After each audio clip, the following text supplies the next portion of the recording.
அறிவோம் ஃப்ரெண்ட்ஸ், டிஎன்பிஎஸ்சிலேருந்து இந்திய அரசியலமைப்பு என்ற தலைப்பை பற்றி பார்க்கலாம். ஏற்கனவே நான் இந்த தலைப்பில் 4 வீடியோ போட்டிருக்கேன், பாருங்கள். அரசு நெறிமுறை உறுத்தும் கோட்பாடுகள். இவை அயர்லாந்து நாட்டின் அரசியலமைப்பிலிருந்தே பெறப்பட்டவை. எந்த நீதிமன்றத்தாலும் கட்டாயப்படுத்த முடியாது. இவை அரசியல் ஒப்புதலை பெற்றவை. இவற்றால் சமுதாய மற்றும் பொருளாதார ஜனநாயகம் உறுதியாகிறது. அடிப்படை கடமைகள். இந்திய அரசியலமைப்பில் அடிப்படை கடமைகள் முன்னாள் சோவியத் யூனியன் அரசியலமைப்பின் தாக்கத்தால் சேர்க்கப்பட்டது. குடிமக்களின் 10 அடிப்படை கடமைகளை விளக்கும் சட்டப்பிரிவு 1976இல் அமைக்கப்பட்ட சர்தார் ஸ்வரன் சிங் கமிட்டி 42வது சட்ட திருத்தத்தில் பகுதி 4A பிரிவு 51 விளக்குகிறது.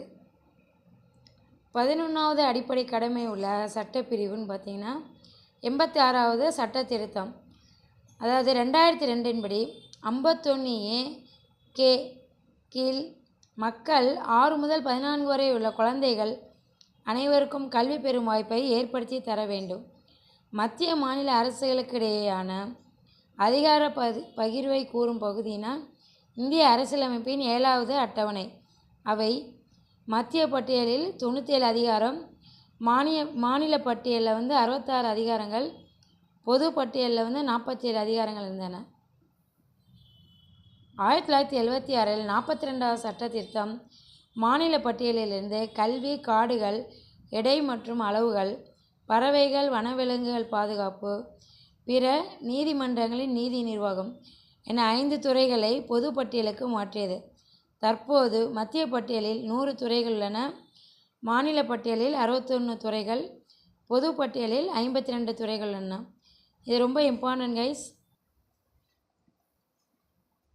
மத்திய மாநில அரசுகள் வரிகளை பிரித்து கொள்ளும் சட்டப்பிரிவுன்னு பார்த்திங்கன்னா சட்டப்பிரிவு 280 கீழ் குடியரசுத் தலைவரால் நியமனம் செய்யப்பட்ட நிதிக்குழு பரிந்துரையின் அடிப்படையில் அலுவலக மொழிகள் பற்றி விவரிக்கும் பிரிவுன்னு பார்த்திங்கன்னா பகுதி 17 343 முதல் 351 வரை உள்ள பிரிவுகள்.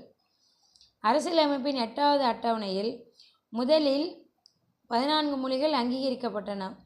தற்போது 22 மொழிகள் அங்கீகரிக்கப்பட்டுள்ளன. தேசிய அவசர நிலை சட்டப்பிரிவுன்னு பார்த்திங்கன்னா பிரிவு 352. Thank you guys. நெக்ஸ்ட் பார்ட்டை அடுத்த வீடியோவில் அப்லோட் பண்ணுறேன். தேங்க்யூ.